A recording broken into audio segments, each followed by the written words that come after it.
Westwood One presents America at Night. Here's your host, McGraw Milhaven. Into it because we got some breaking news today. Just a few hours ago at a news conference, Secretary of State Marco Rubio announced that the administration's focus was on Project Freedom, which was shepherding ships through the Strait of Hormuz. And then just moments ago on Truth Social, President Trump reversed course. Project Freedom, that new initiative announced by Trump and the administration, is now no longer. He is now reversed course and said that is not the case. To talk about all of this and what exactly is going on in the Middle East and the Strait of Hormuz is our first guest tonight. David Tafuri is a partner and co-leader of the international group at Arndt Fox Shift. He has worked for the U.S. State Department. He has worked at the United Nations in Turkey. He is a regular, prominent foreign policy contributor at The Hill.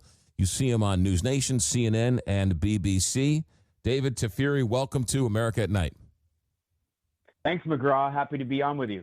Can you explain to me the last couple of hours? We've doubled down on this Project Freedom, and now we've taken it off. What does all that mean to you? This is going to be very hard to explain because it's such a surprise. You know, we were just getting a handle on what Project Freedom was and what it would be like and whether it would be successful. It just started yesterday on Monday, and now it's been ceased. Now, President Trump is saying the reason he's paused it is because they've gotten closer in terms of negotiations between the U.S. and Iran on a long-term peace deal. But he has said this in the past, that they are very close. And then when you examine the details and the information you get from the negotiations, it sounds like they are not very close. So it's also possible that they were running into some obstacles with Project Freedom. Perhaps they felt because Iran was threatening to attack U.S.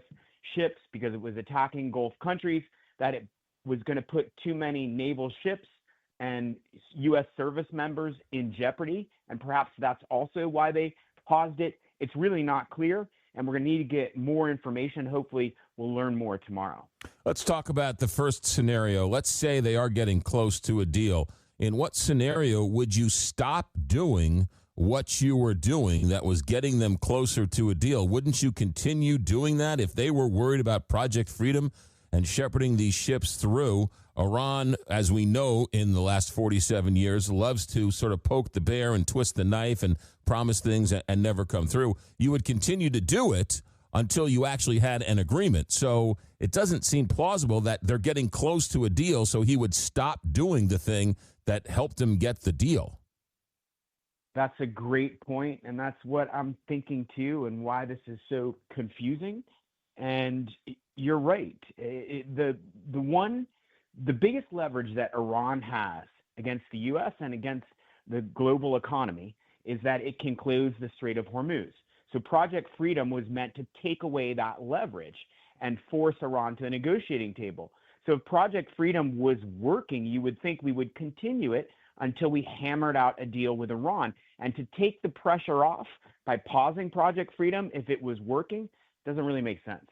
Yeah, and also maybe the other scenario, which people were more worried about, was that the United States couldn't produce Project Freedom and had a hard time sort of monitoring ships through there. One, because, and most importantly, the insurance companies might have said, look, we don't care what the U.S. is doing. We're not insuring these ships to go through the Strait of Hormuz. That's our money.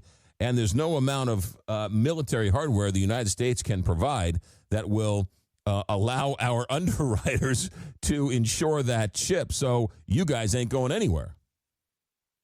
Yeah, that's a really great point.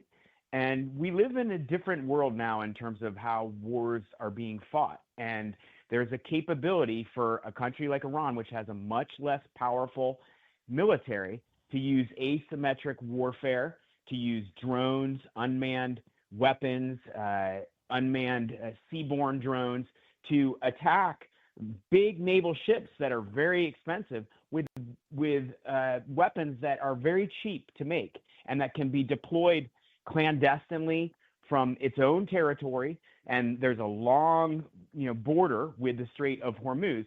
And so these might be some of the problems the U.S. military is confronting. We don't have that information yet to know for sure, but certainly it's not going to be easy if Project Freedom were to resume to withstand this asymmetric strategy that Iran could have. I mean, clearly we have no clear strategy. We were talking about invading Karg Island. We were talking about blowing up their navy. We're now talking about Project Freedom. These things come on and off like pieces in a risk game, but there's no sustained strategy from this Trump administration on what to do to Iran. Yes, I happen to agree with you. It's a meandering strategy. Try this one day, then try something else the next day, constantly, bombarding us with information about how close they are to a deal, and yet the deal seems ephemeral, unreachable for some reason, and then we go through a cycle again. And what actually surprises me the most is that the stock market went up again on this news, and it seems like the people who move the markets aren't following what's happening, because we've gone through this many times where President Trump has announced we're close to a deal, the stock market goes back up, and then it looks like, well, actually, we're not that close to a deal. Actually, Iran has not compromised on even 1 point. And if you talk about where we are in the deal in terms of what we know, Iran proposed a 14-point plan. My understanding is that it's very long, 30 pages or so, lots of text, but they didn't actually make any compromises. And we're still at square one arguing with Iran about whether they're going to give up their nuclear weapons program, when that was the most important reason why the Trump administration said they had to start this war. David, talk to me about Marco Rubio, the Secretary of State. He's going to the UN. Explain this move. This is a strange move as well. We've gone alone, and now we're asking for a UN resolution. What's going on here? Well, they should have tried to get a UN resolution before they started the war.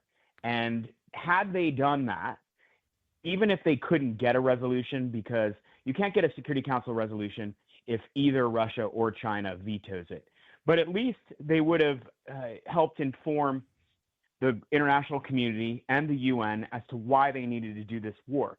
And so I think they are now understanding that that was a mistake. And so they want to try to get the UN involved. They're also recognizing that this is a global problem. And perhaps the solution to Iran trying to have a nuclear weapon should have been a global solution where we had our allies helping us, and we used attacking Iran as a last resort. We put more pressure on them in multilateral organizations like the UN. And so I think that's part of what Rubio is trying to do now. But it's been a dizzying day for Rubio, because just a few hours ago, he was talking about how important Project Freedom was, because we had to rescue these 23,000 sailors from various countries around the world who were stuck at sea because the Strait of Hormuz was closed. And now we've given up on Project Freedom, or at least we have paused it, leaving those 23,000 sailors stranded again, I guess. David Tafuri is our guest for a couple of more minutes. He, of course, is a national security expert. You see him on CNN. You hear him on NewsNation. He writes for The Hill. He worked for the U.S. State Department in Iraq. He worked for the UN in Turkey. Well-respected on matters of national security. David, let's go back to the deal with Iran. Trump has sort of put himself in a box. He can only agree to something that is a better deal than Obama got, because he exited the old deal. He's got to get something as good or better.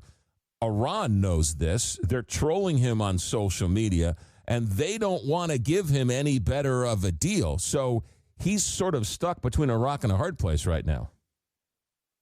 Yeah, this is also a very good point, and something I've been talking about as well. Even before the U.S. started the war with Iran, when the U.S. was talking about negotiating a deal, I just wondered how we would get a better deal than the JCPOA deal, which is what Obama got. And President Trump was the biggest critic of that deal. And it wasn't a perfect deal. It had problems. But the question is, can Trump get a better deal when he wants so desperately to have a deal, and he wants to end this crisis so that oil and gas prices don't keep going up? that's a big question. And what I worry about is we're going to get a deal that's no better than JCPOA or perhaps even worse. And the Trump administration is then going to try to sell it to us and convince us that it's better when it's clearly not.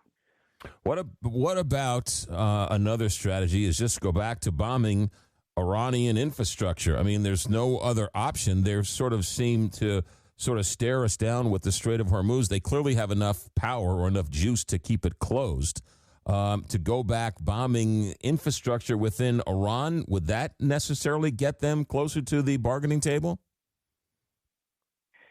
Perhaps. No one knows, what the true pain point is for the Iranian regime as to when they would give in.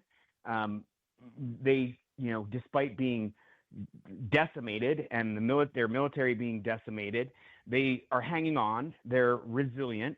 They have very tight grip on the people of Iran. It's a police state. They're very oppressive towards any protesters or any dissent. And so perhaps they can hang on through another months-long bombing campaign, and the U.S. may run out of targets. I'm sure the U.S. has new targets because Iran has probably been restocking and moving weapons around, and the U.S. is watching that.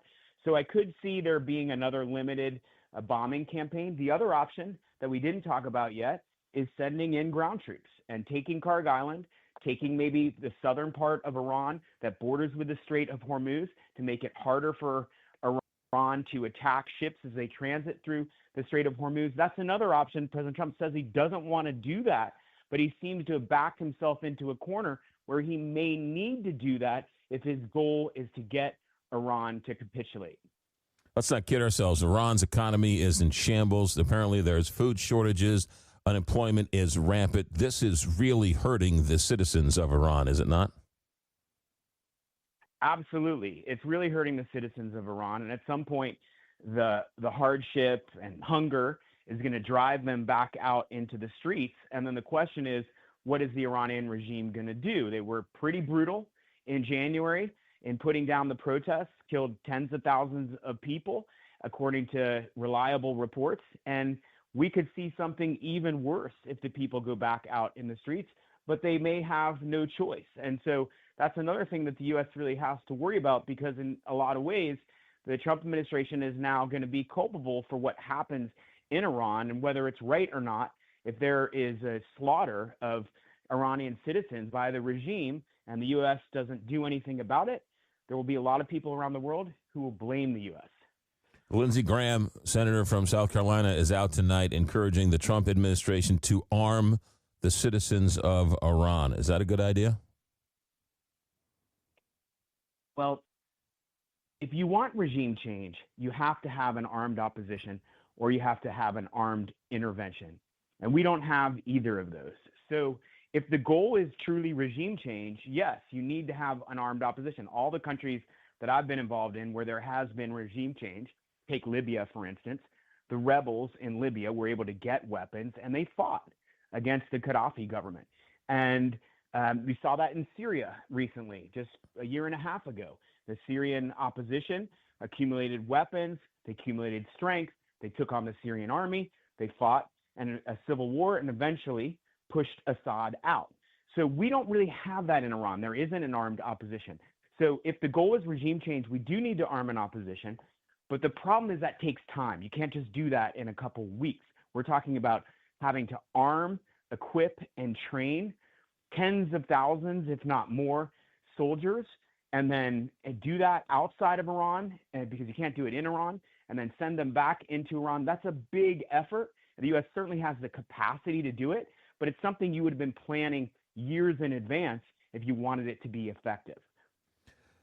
David Tafuri is a national security expert. You read him in The Hill. You hear him on CNN. You hear him on NewsNation. He worked for the State Department. He worked for the UN. David Tafuri, great insight on a busy night. Thanks for joining us on America at Night. Thanks, McGraw. You got it. It's America at Night. We're just getting started. Back in a moment. America at Night with McGraw Milhaven.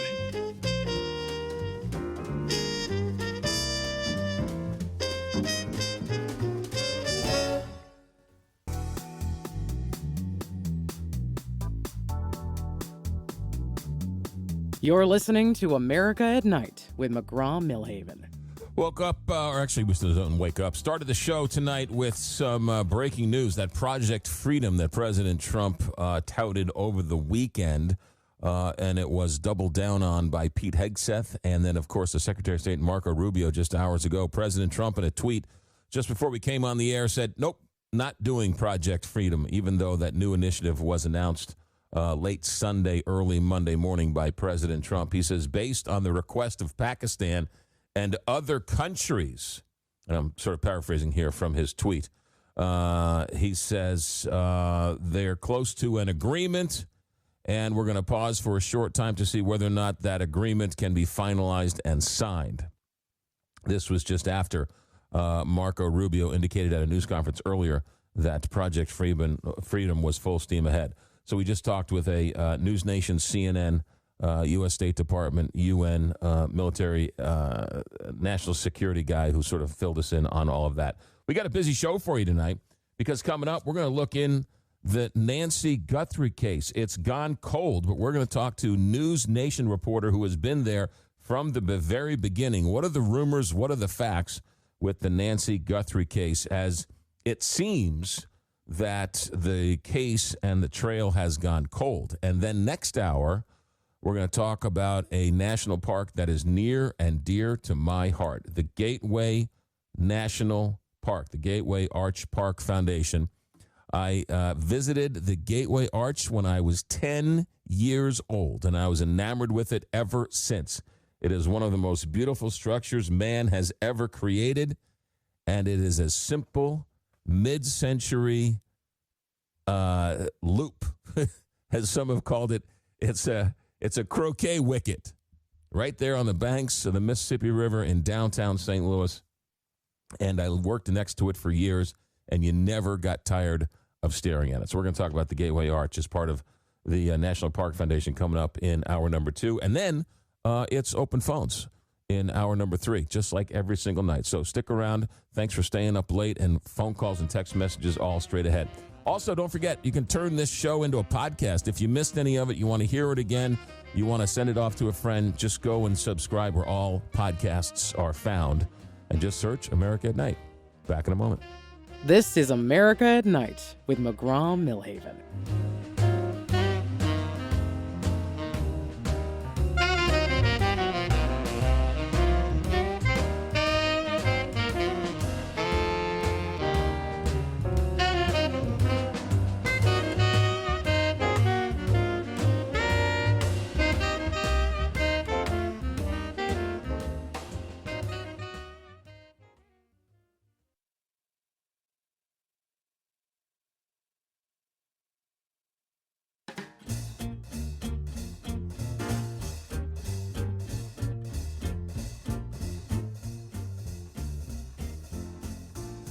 Welcome to America at Night with McGraw Milhaven. All right, let's talk a little Nancy Guthrie. The case has gone cold, except, the news has sort of stopped reporting on it. But where are we with the news? And we're going to talk to NewsNation's senior national correspondent for NewsNation, Brian Entin. Brian, welcome to America at Night. Yeah, thanks so much for having me. So I know you guys have a big show tomorrow night, 9 p.m. Eastern on the CW. NewsNation presents the Nancy Guthrie Mystery. But let's go back. You've been on the ground there for a while. I remember watching you live on the air while you were chasing down that suspected family down in Tucson, where it turned out to be a wild goose chase. But where are there any legitimate leads still? Has the case gone completely cold? Where are we now? Yeah, so my sources kind of on the inside, close to the investigation, say that it's not a cold case because there's still a lot of tips they're going through. I mean, there were 30,000 that came in initially. There's more that come in every day. So they're busy. There's a whole task force with the FBI working on it. But at the same time, there's no suspect that's been identified.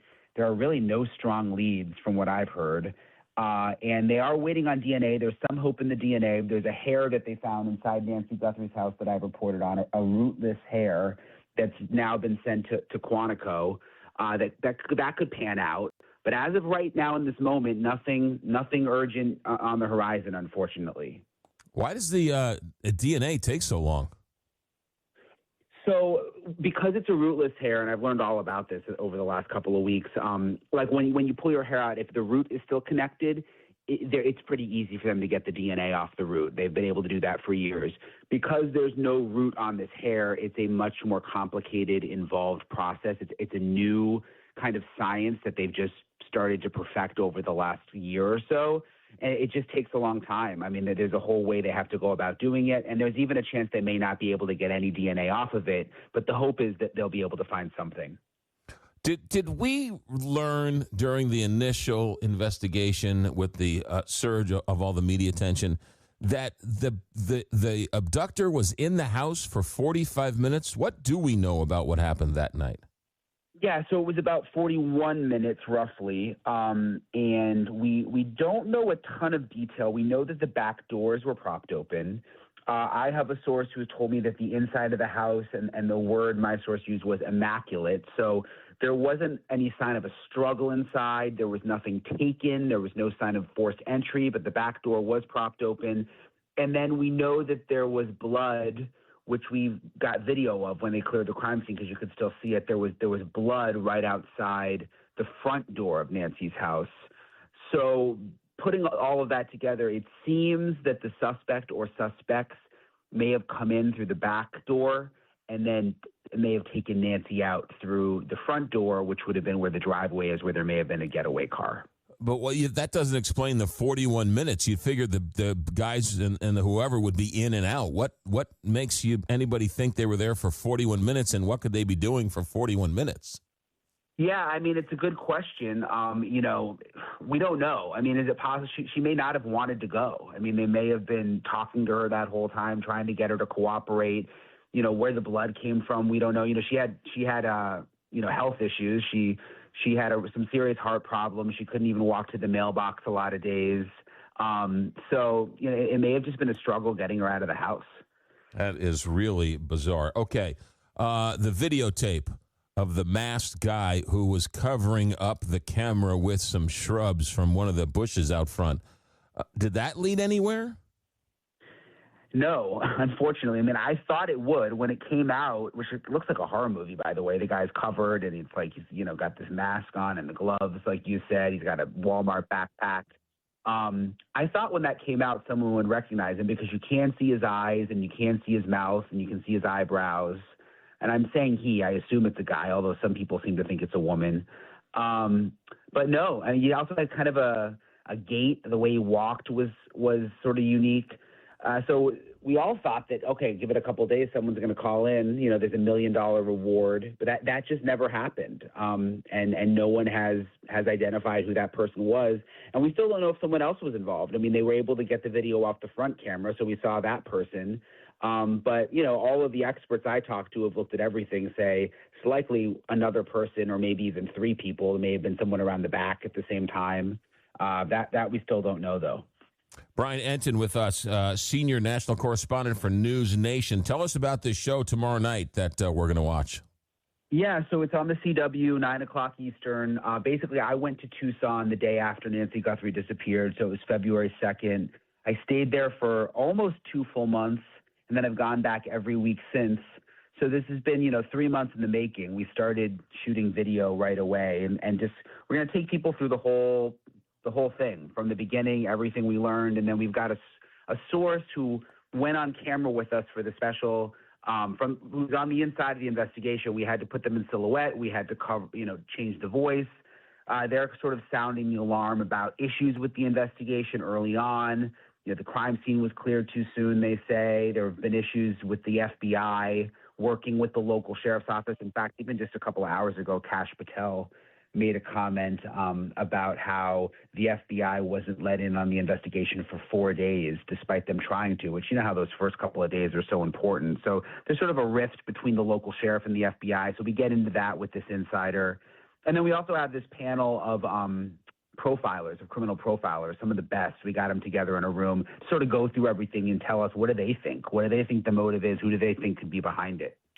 So there's a lot of rumors, a lot of speculation. There's one rumor that's a new one that suggests that the kidnapper may be dead. Any evidence, any truth to that, or is that a wild internet rumor?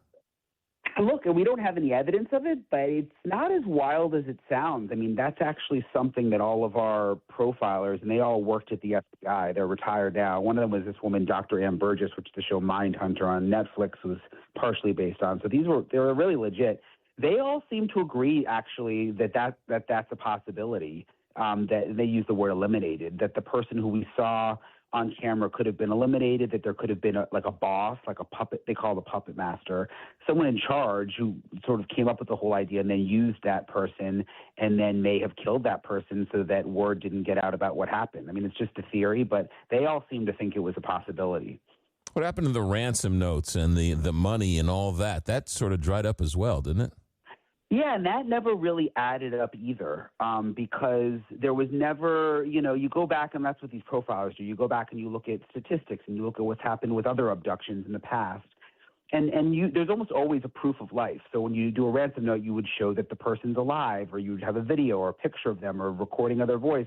There was never proof of life. There was never direct communication with the family. The couple of notes went through TMZ and the local TV stations, which is unusual. That's not usually the case when it's a real ransom. So there's even questions about whether that was legit or whether that was sort of something masquerading what the real motive may have been. Brian Entin, our guest. So I want to go through some of the things you've already reported because there's so much information and so much misinformation on this. And as you said, you were there, you were embedded.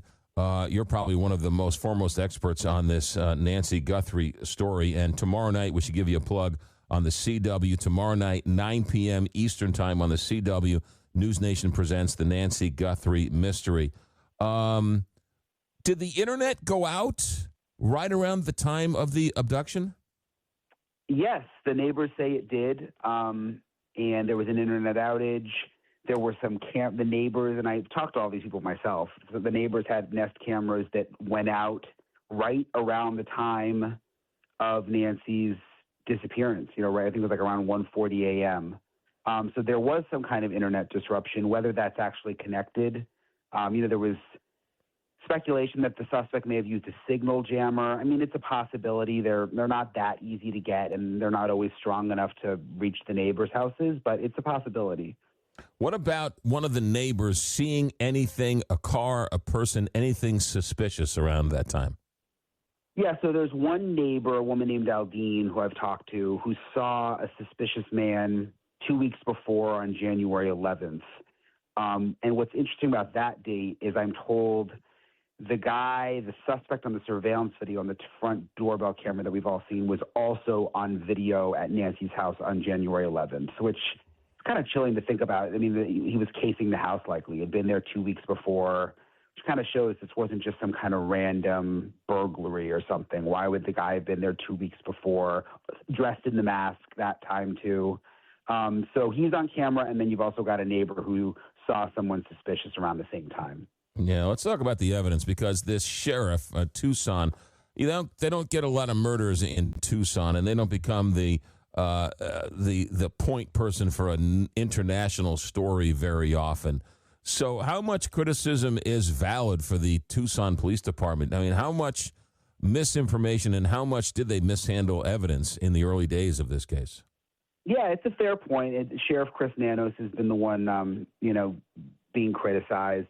I mean, there were mistakes made, like they cleared the crime scene very quickly, and I was there. We were able to go up and see the blood on the front steps before the FBI even got there, and then they put the crime scene tape back up when the FBI got there and was able to process the scene. So, it seems they did clear the scene too quickly. The people, this has been another criticism, the people in charge of the investigation initially, the supervisor and the homicide detectives all had very little experience, just a couple of years. People have been critical of that. And then again, you had Kash Patel saying that they weren't even looped into the investigation for 4 days. And he also claims, and this is new from today, he said that they had a plane there. He brought a plane in, an FBI plane, to take the DNA evidence straight to Quantico. And the sheriff instead decided to send the DNA evidence to the private lab that the sheriff's office uses in Florida. So that was a little strange. I mean, there does seem the FBI investigated the sheriff's office years ago, and it seems like the sheriff doesn't exactly like the FBI. So I do suspect early on that may have impacted, things really getting going in the first 48, 72 hours. Brian, we were on the air when you were doing your breaking news coverage of that poor family, I guess, just south of Tucson that was all of a sudden caught up in the middle of a wild goose chase where you were chasing down. I was honored to watch you work, but I also felt bad for you because early on you just knew that this family was thrust into the spotlight, clearly had no idea what was going on, and they were just sort of innocent people caught up in all of this. But you were there. You were there doing what you had to do. I have to give you credit for it. Yeah, that was a crazy night. I was in Tucson, and it's just so dark out there in all those parts. I was doing my thing at night. I think I was at Nancy Guthrie's house, and I got this tip, like, you need to get to Rio Rico, Arizona, which I never heard of Rio Rico before, but it's this town right near the Mexico border, like 45 minutes away. So I raced to Rio Rico. All the sheriff's deputies from Pima County, where Nancy went missing, are there. So I'm like, I'm on to something. There was a huge scene. And it turns out they were serving a search warrant. They had a guy in custody suspected of being involved in Nancy's disappearance. And you mentioned it. I mean, the mom of the guy comes out, and I start interviewing her live on NewsNation.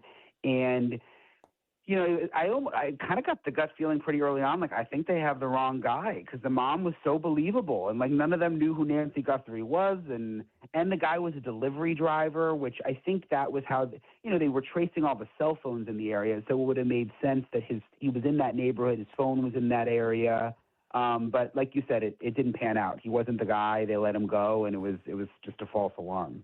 Yeah, Brian Entin, last question for you. And don't forget, they got the Nancy Guthrie Mystery NewsNation Presents tomorrow night on the CW, 9 p.m.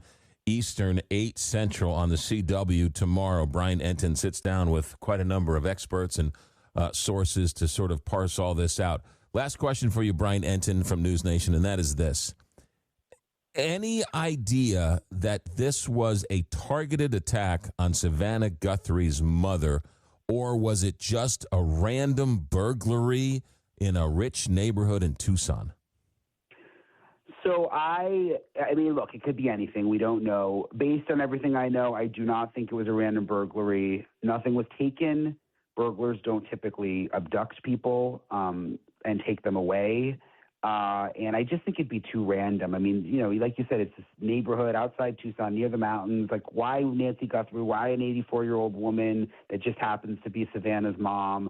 I think that it's going to end up panning out where this person, knew Savannah in some way, watched her on TV, maybe even was like a stalker, obsessed with her, wanted to get an emotional reaction out of her. I think there's going to be some connection back to Savannah, unfortunately, because it's very sad for her, but that just seems like it's likely going to be the case.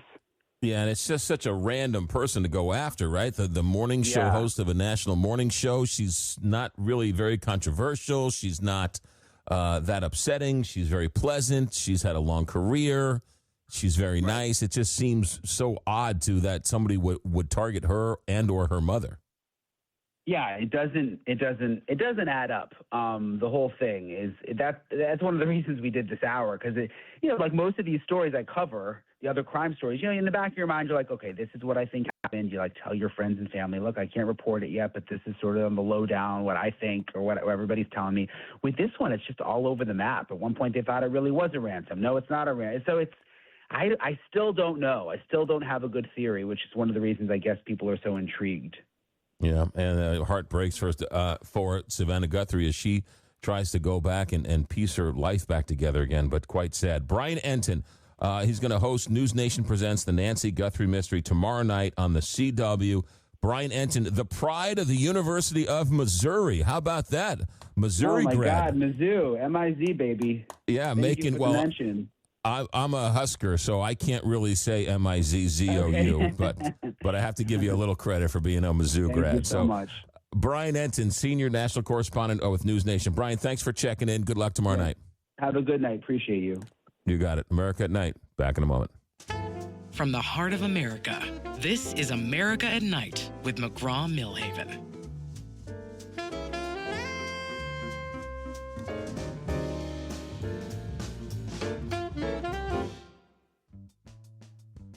This is America at Night with McGraw Milhaven.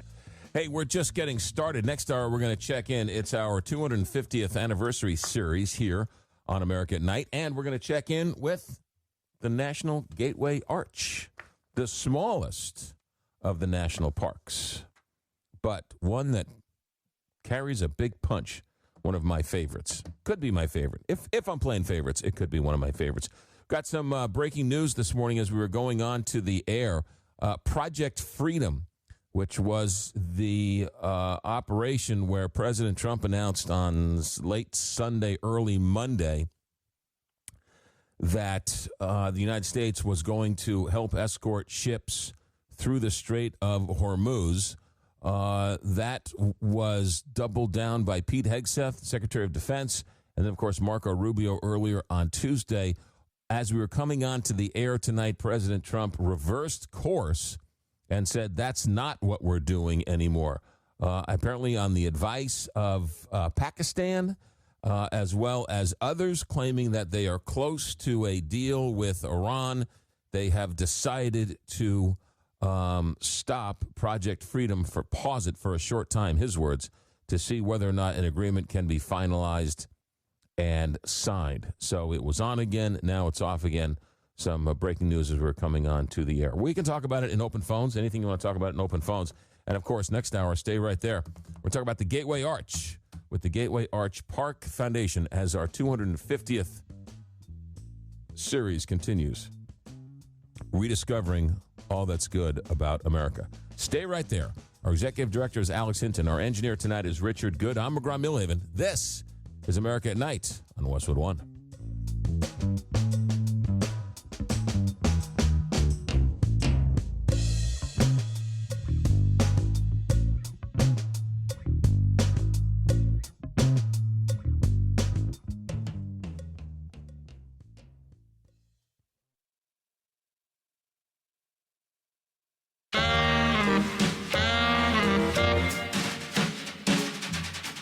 Westwood One presents America at Night.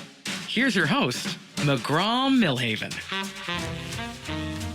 This is either going to be the easiest, most fun interview I've ever done, or it's going to be very difficult because our guest I'm good friends with, and he's been on this show numerous times, and I know quite a bit about what he's going to talk about, but he knows a lot more than I do. Ladies and gentlemen, he is the head of the National Gateway Arch Park Foundation. Ryan McClure, welcome to America at Night. Thank you, my friend, for joining us.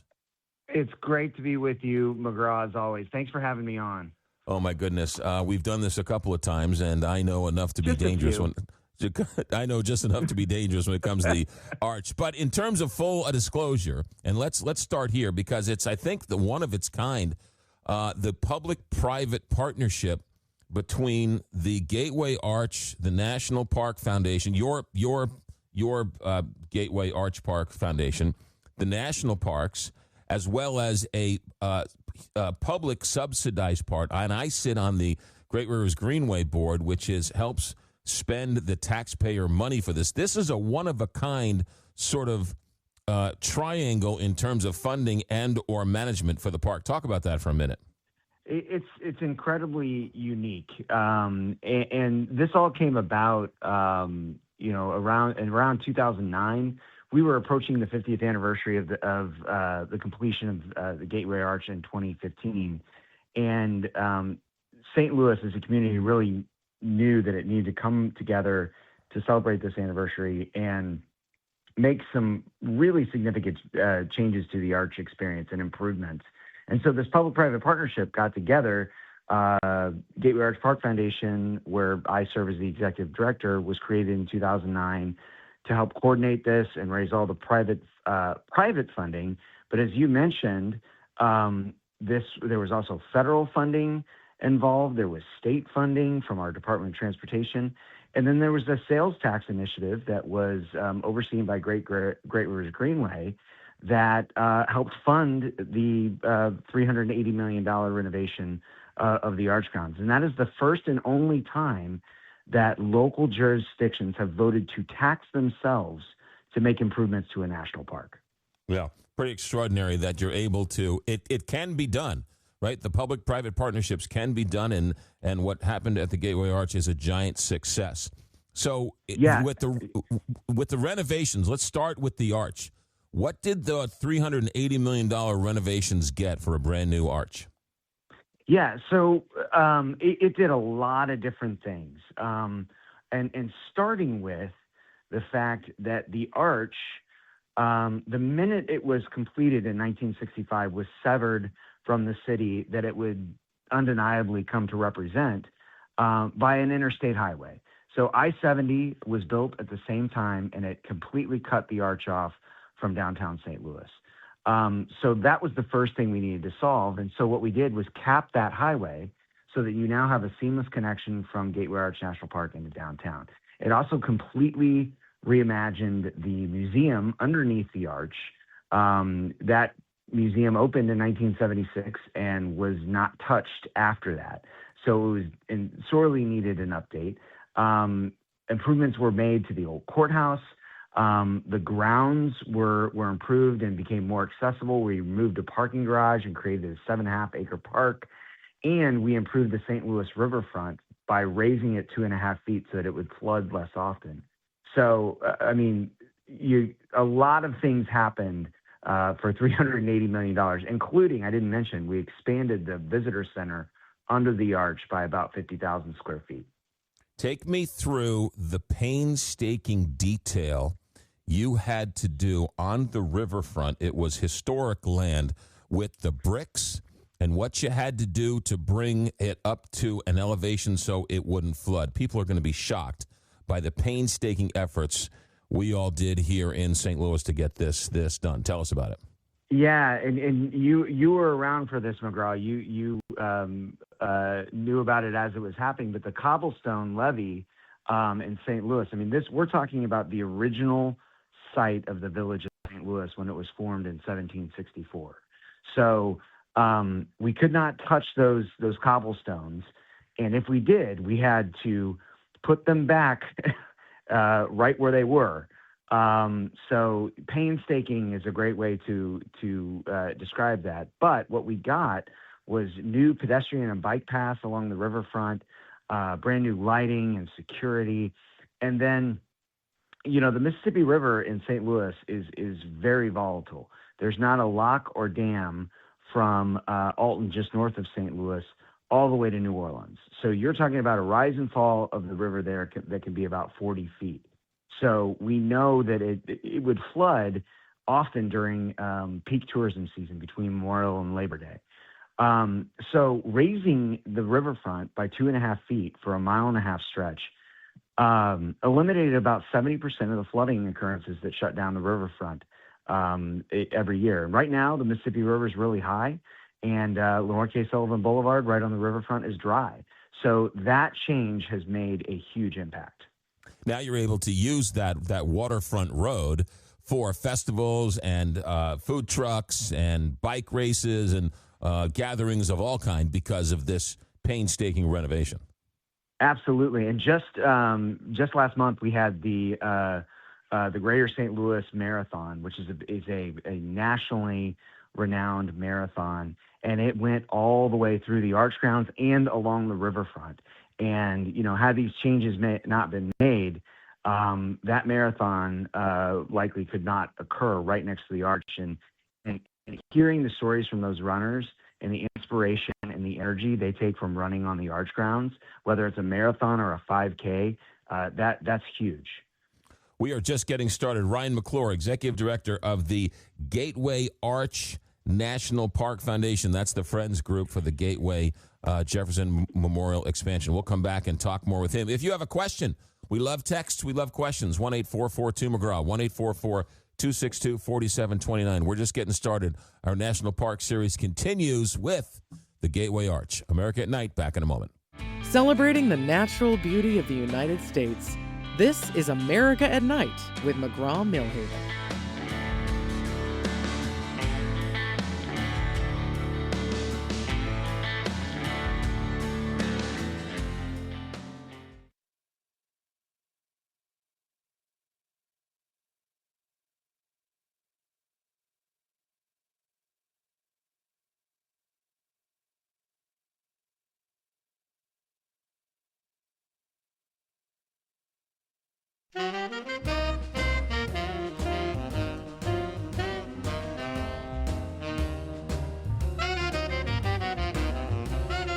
This is America at Night with McGraw Milhaven.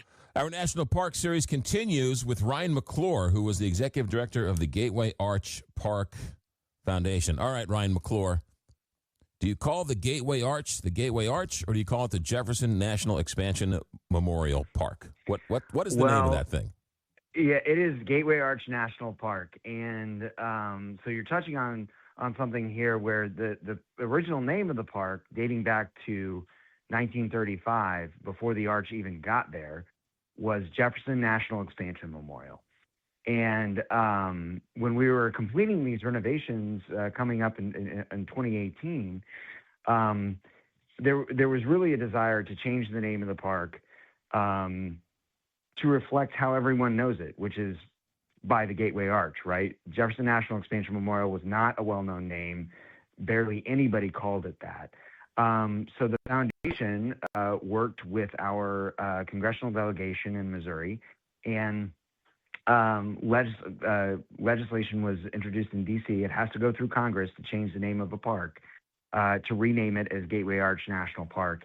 And we just think that's been an amazing change just for how people know it, and that it is now a national park. And it is the smallest national park at 91 acres in the country.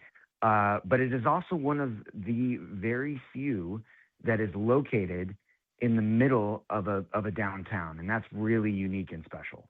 Yeah, let's talk about the beginning, because they cleared the land after World War II, or right before World War II, and then World War II came, and it sort of sat vacant.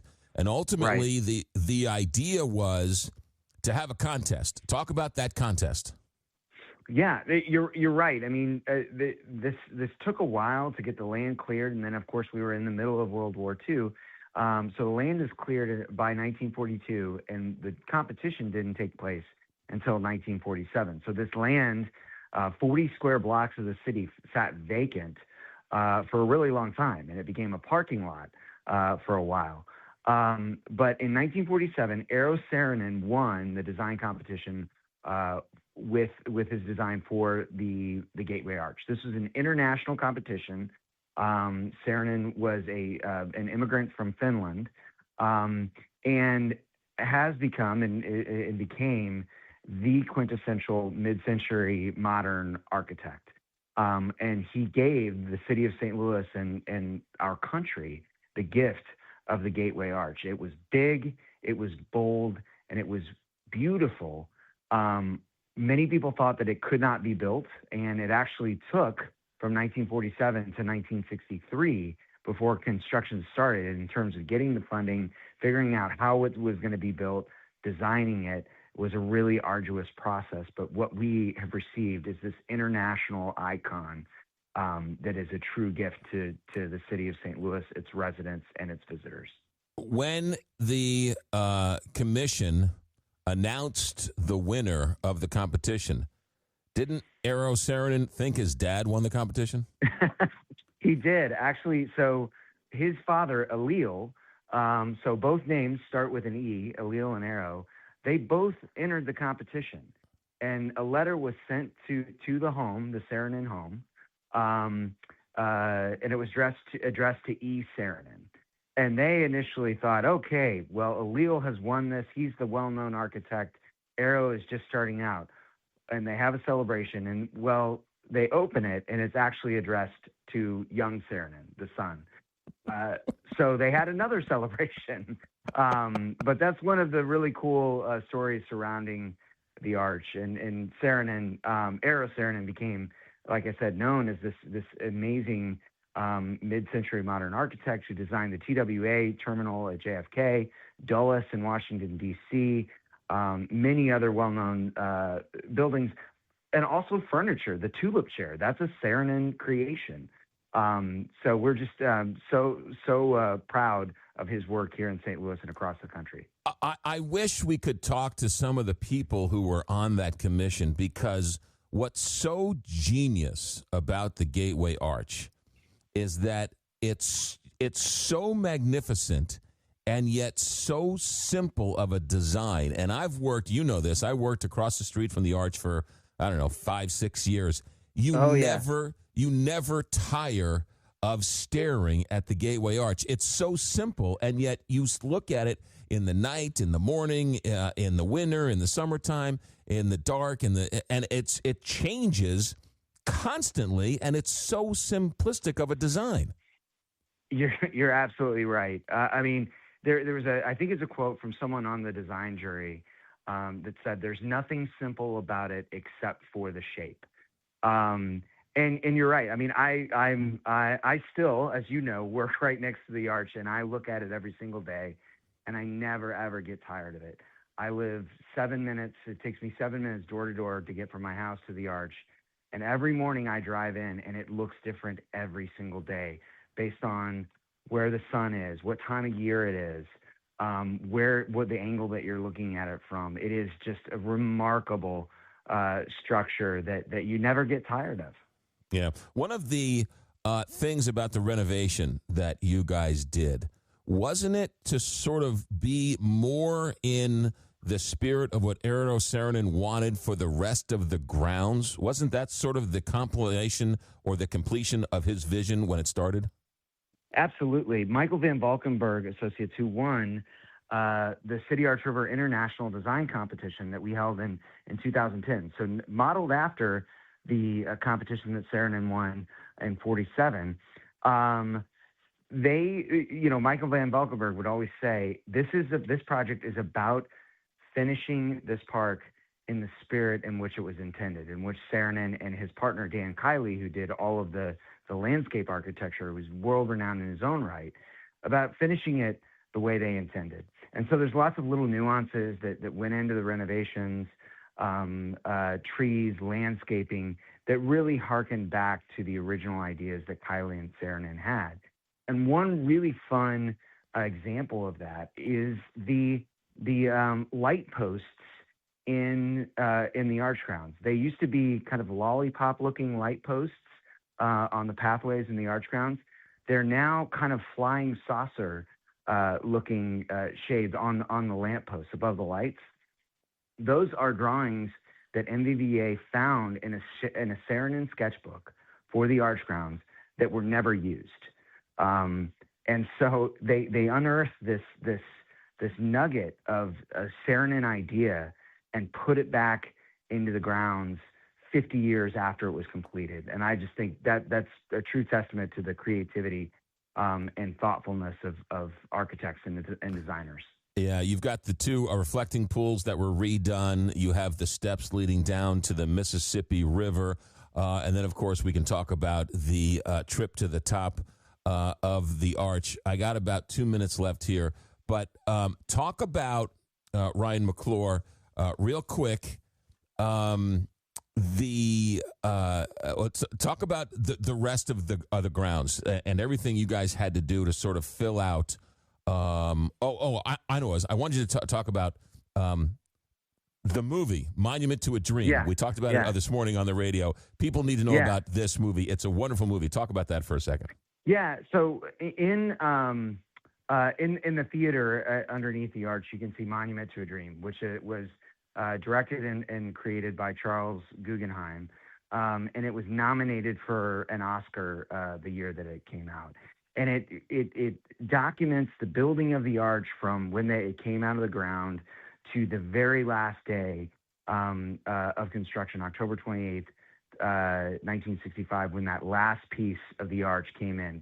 Kids were off school, people crowded downtown, and that culmination of that documentary, that short film, is so amazing. Little secret, you can also find it on YouTube, so you can look it up, Monument to a Dream. We want you to come to the arch and pay to see it, but you can also see it on YouTube. And it's just a wonderful piece of art. It's a talk about a time capsule into the 1960s. I got no time left. I got a break. More with Ryan McClure. But that last wedge, didn't they have to open up the two legs to fit that last wedge in? The St. Louis Fire Department had to come in and spray water on the north and south leg to get it had contracted too much or expanded too much, so they had to get it to contract to fit that last piece in. It was almost a disaster. Ryan McClure, hold that thought. More to get to. Our National Park Series continues He is the executive director of the Gateway Arch National Park. America at Night, back in a moment. Coming to you from the heart of the nation, this is America at Night with McGraw Milhaven.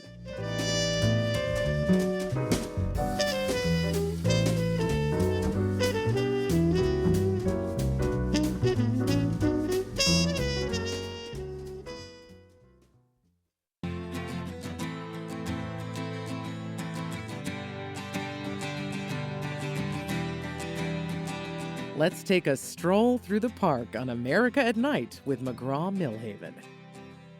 Executive Director of the Gateway Arch Park Foundation, which is the friends group, if you will, for the Gateway Arch National Park that sits on the banks of the Mississippi River. And Ryan McClure, it was supposed to be in honor of Thomas Jefferson's westward expansion with the purchase of the Louisiana Purchase and everything else.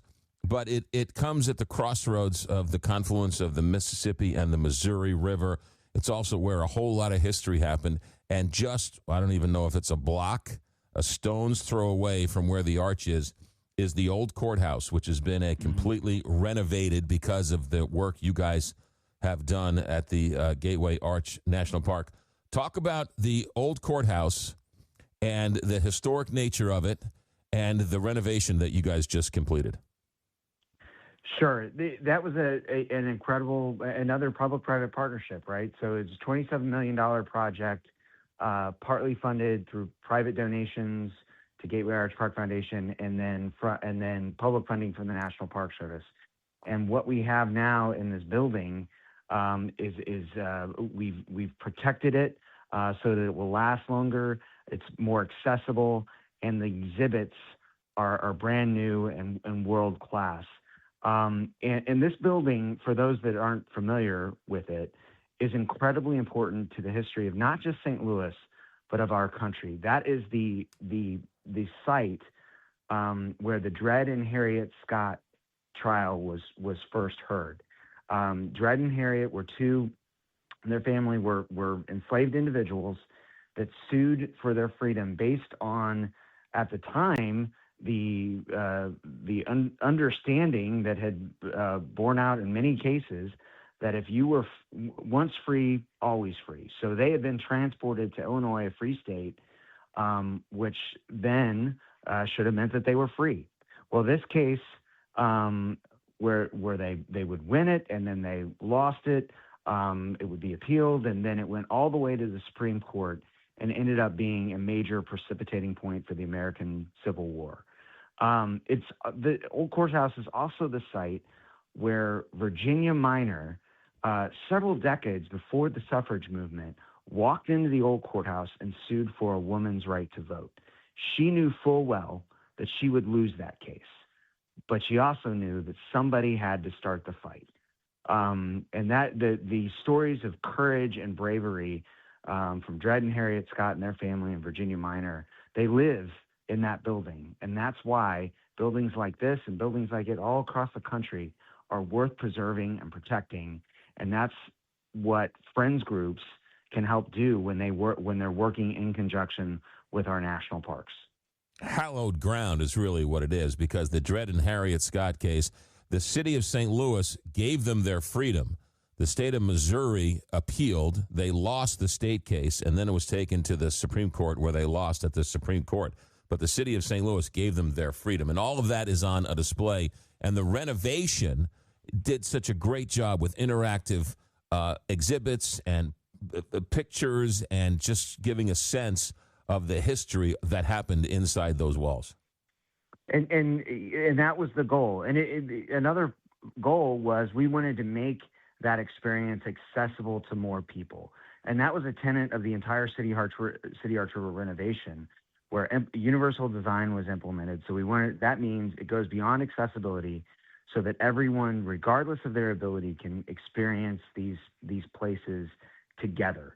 The old courthouse, which is 150 years old, now has an elevator for the first time in its history, so that more people can explore and experience parts of this building that they may not have been able to before. So that the accessibility, I can't stress, how important the universal design component to these renovations was.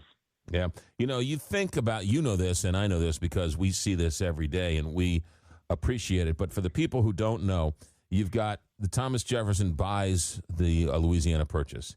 And then you have Lewis and Clark. Robert E. Lee works on the Mississippi here in St. Louis. Ulysses S. Grant works there. You've got Samuel Clemens, right, who comes down to St. Louis. You have the Eads Bridge made with this newfangled product called Carnegie Steel. You've got Dred and Harriet Scott. You've got the Arch Grounds. You got Stan Musial and Bob Gibson who play a block away. I mean, in that 2-block radius, there's the history of America all right there. I mean, you said it better than I could.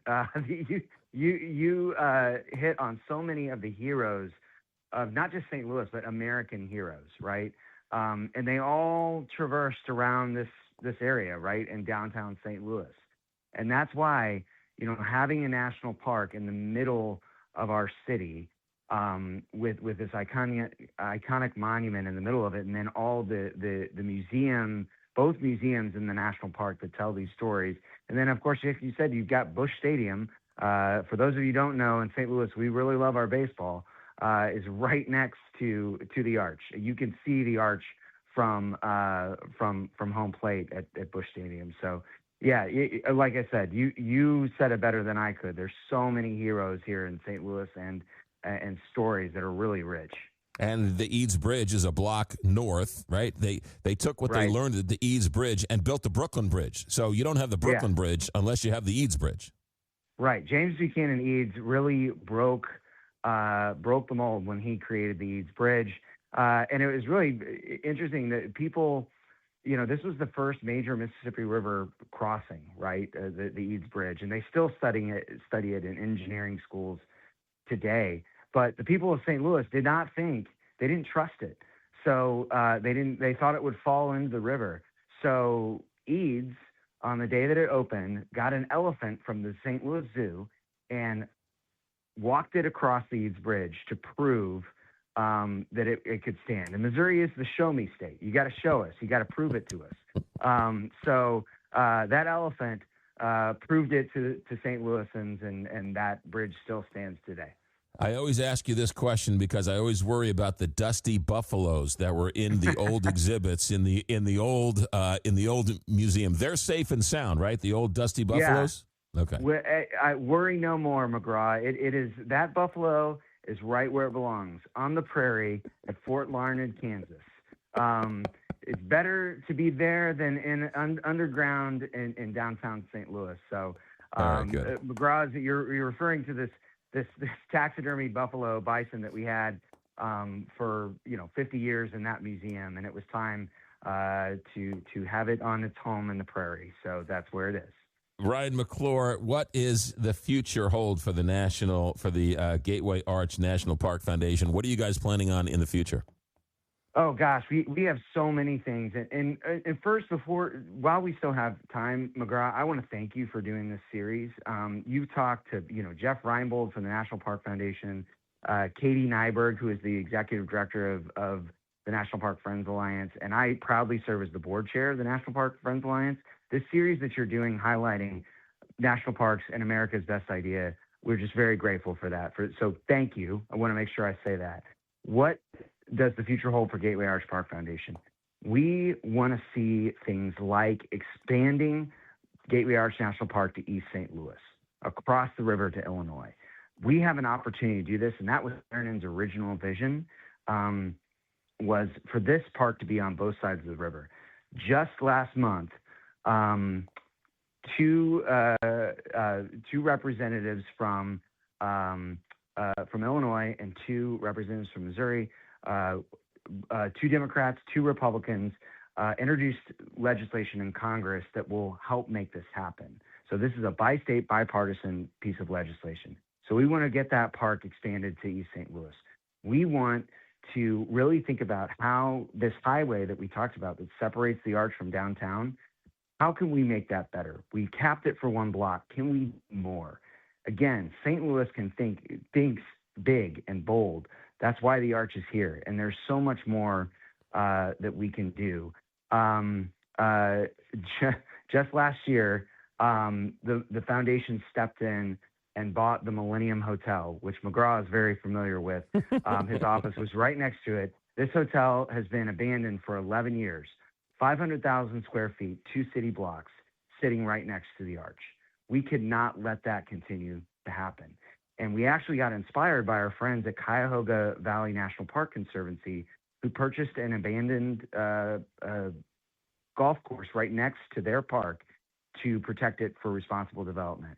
And that's what we did at the Millennium Hotel. That is being demolished as we speak and will make way for a wonderful skyscraper apartment building, Class A office space, retail, and the future home for the collections and archives of Gateway Arch National Park. This is the big, bold stuff that friends groups can help make happen. Yeah, anyone who's driven across the country and driven through St. Louis, it's also one of the unique places where, is it like 3 or 4 interstates all converge in the same area? So again, another historic point in the center of America. But if you've driven through St. Louis in any way, shape, or form, it was that round hotel, very famous. As a matter of fact, when I first moved to St. Louis, that was the hotel I stayed in with my Geo Prism and my U-Haul when I moved to St. Louis for the first time. I stayed at that hotel. So it was. You still have that prism, right? I'm sure I do not. I do not have the Geo Prism. No, that's that is with the Buffalo back in the hall. But it was iconic. It was historic. It had a wonderful restaurant on top that rotated all the way around. But it was time to go, and you guys stepped up, and it was a Herculean task to sort of get it done. And we can't wait for see what it's going to be. But you're right. I mean, that's the idea of what the Friends Group can do, is work together. You had to move heaven and earth to get it done, but you guys got it done. Well, we are really grateful and proud to be in a position to do it and to help with that. How many people visit the Gateway Arch?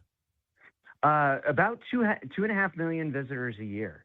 So that's a lot, and that is one of the most visited attractions, certainly in St. Louis and in Missouri, and it equates to a little over $500 million in economic impact for the St. Louis region every year. So it is a huge, huge deal for St. Louis, economic driver, and of course our calling card to the world. A couple minutes left with Ryan McClure, who is the executive director of the Gateway Arch National Park Friends Group. Let's talk about going to the top of the arch, because again, another engineering marvel. I don't know. You get people up there 4 at a time in what can only be described as an egg, as the tram goes up to the top and you're able to see out. Talk about that for a minute. There is no other transportation system like it in the world. It is a mixture of an elevator, an escalator, and a train. So it's really interesting. And so there's one set of cars that goes up the south leg of the arch, and there's one set of cars that goes up the north leg. So, and then they meet at the top, and there's an observation deck. Each train can hold 40 people. So there's eight pods, as we call them, and they are pods. They're little egg-shaped pods that you can fit 5 people in there to get real snug and cozy together. And it's amazing. It's a great experience that we're really proud of. One thing we did through the renovation, and then when you get to the top, you can see 30 miles in either direction. And you see Illinois and you see Missouri. You get to see both sides of the river, and you think about westward expansion and the meaning of the arch being there.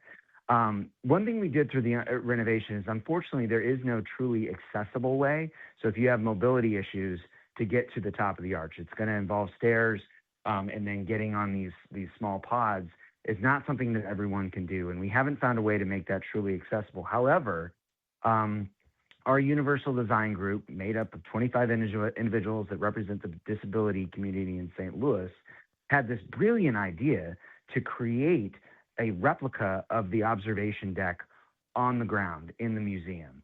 So, and it has a live feed from the top of the arch. So folks that can't go to the top of the arch or don't want to, it's not for everybody. If you're afraid of heights, you can be on the ground and experience and see what folks at the top are seeing. Pretty neat deal. Can I get tickets? Can I get and reserve my time online when I go to the Gateway Arch? You absolutely can. Yes, you can go to gatewayarch.com. Highly recommend getting tickets in advance because they do sell out quite often, especially during the summer season. So if you're coming to St. Louis, you're visiting the Arch, get your tickets in advance, and then come down a couple hours in advance and explore the museum. I mean, it's an immersive experience. You'll never be able to see all of it in just one day. So it keeps you coming back over and over again. But yes, you can definitely get those tickets online. Ryan McClure, I got 1 minute. Tell me about Rolling on the River. Okay, so over Memorial Day weekend, we are going to have, this is the first time we've done this, we are going to put a roller rink on the Mississippi riverfront. It's called Rolling on the River because Ike and Tina Turner are from East St. Louis. That's where they started their career. So we are honoring Tina there, and it's going to be a great event. It's the first time we've done it. Then we've got Picnic in Your Park coming in June. You can find all these events on archpark.org. And we do all kinds of programming that we'd love for folks to come in and see, whether you're visiting or whether you're a St. Louisan. Lots to see and do. Can you become a friend of the Gateway Arch National Park? You absolutely can. So you can support Gateway Arch Park Foundation, our mission, all of the things that we talked about today, these things from big and small, whether it's the big projects or ensuring that every child has the opportunity to take a field trip to the Arch, regardless of their ability to pay. You can go to archpark.org, and there's lots of different ways that you can support. You can become a member, you can volunteer, there's tons of ways to support our mission. But we are completely philanthropic. We have no public funding. So we rely on the generosity of folks that believe in what we're doing. Ryan McClure is the executive director of the Gateway Arch National Park, and they couldn't have picked a better guy. Ryan, good stuff. Thanks for checking in. Have a good night. Thank you, McGraw. Appreciate you. You got it. Good man. America at Night. Back in a moment. America at Night with McGraw Milhaven, where the nation comes to talk.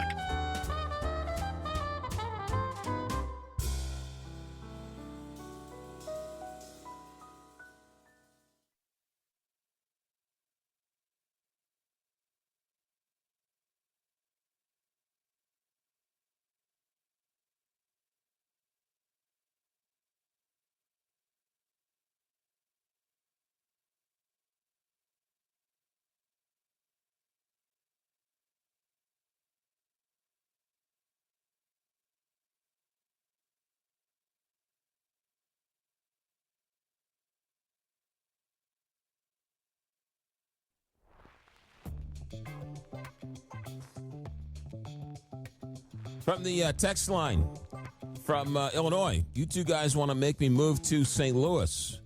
How cold does it get there? It doesn't get cold at all. It's 72 and sunny every single day. It's like Palm Springs here in the Midwest. What are you talking about? No wind, no rain, no hail. It's perfect weather here in St. Louis. Here's another one. This awesome segment with the Arch Museum and the Arch. Thank you very much. You betcha. There's another one here. Somebody texted in. I just had it here, and I missed it. Somebody said that their great-great-grandfather was Henry Overstolz, who was the mayor of St. Louis back in the 1880s. So there you go. We'll talk more about it next hour. Open phones. Lots more to get to. Phone lines are open. Text lines are coming in. 1-844-2-McGraw. 1-844-262-4729. That's our National Park Series. We're thrilled to do it. Highlight a national park each and every week here on the show. America is a wonderful place, and it's great to find out about how wonderful it really is. Part of our 250th celebration here. Our executive director is Alex Entin. Our engineer tonight is Richard Good. I'm McGraw Milhaven. This is America at Night on Westwood One.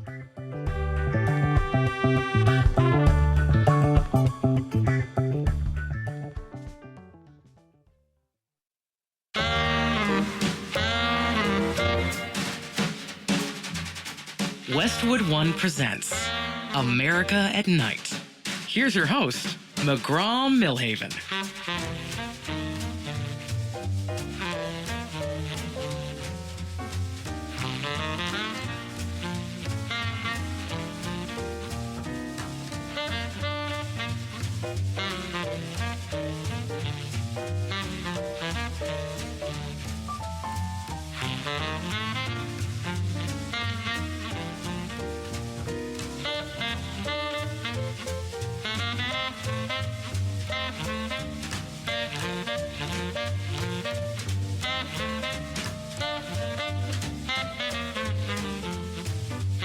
All right, Tuesday night.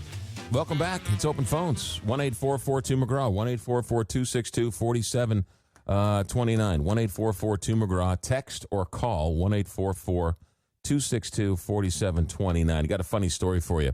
Now living in St. Louis, been in St. Louis since 1999. And yes, when I first rolled into town with my Geo Prism and a couple of garbage bags of clothes and maybe a box or two.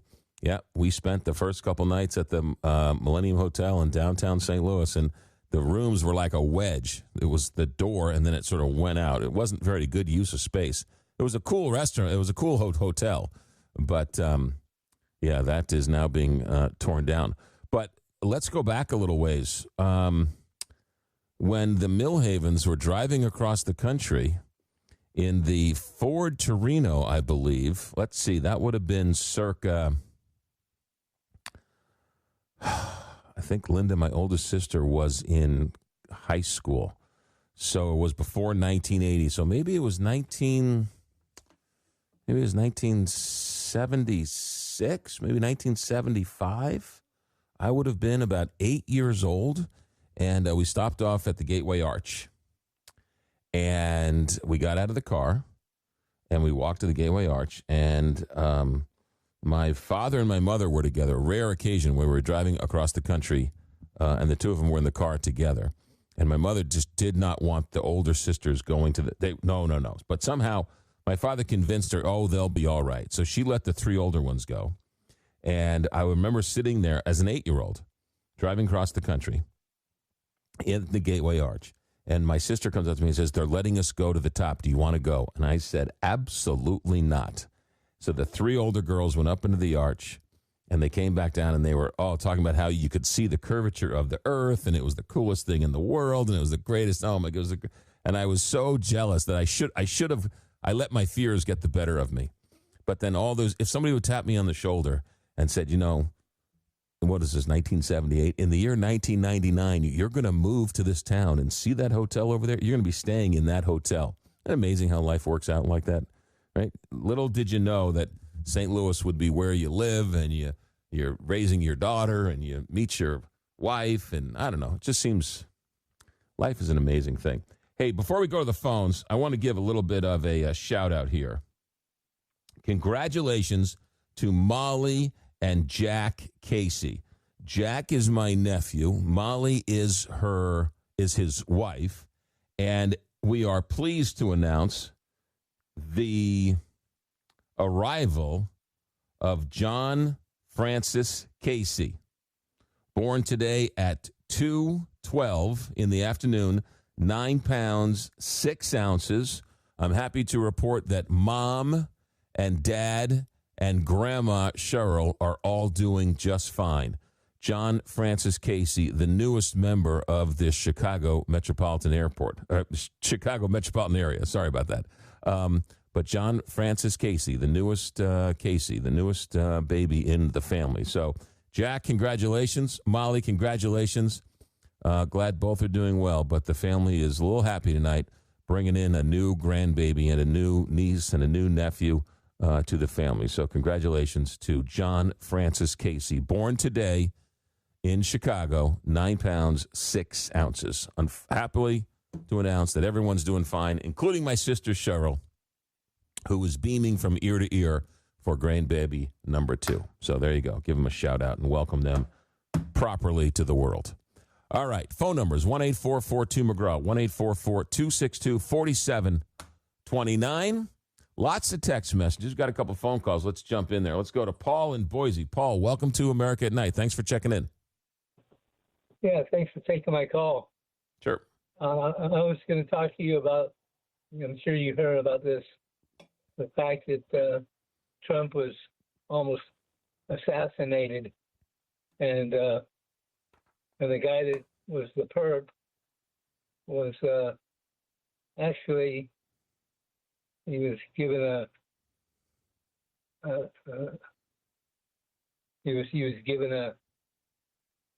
an apology, not once, not twice, but 3 times by the judge that put him into the cell that he put him into. And I find that it's unacceptable behavior to do that.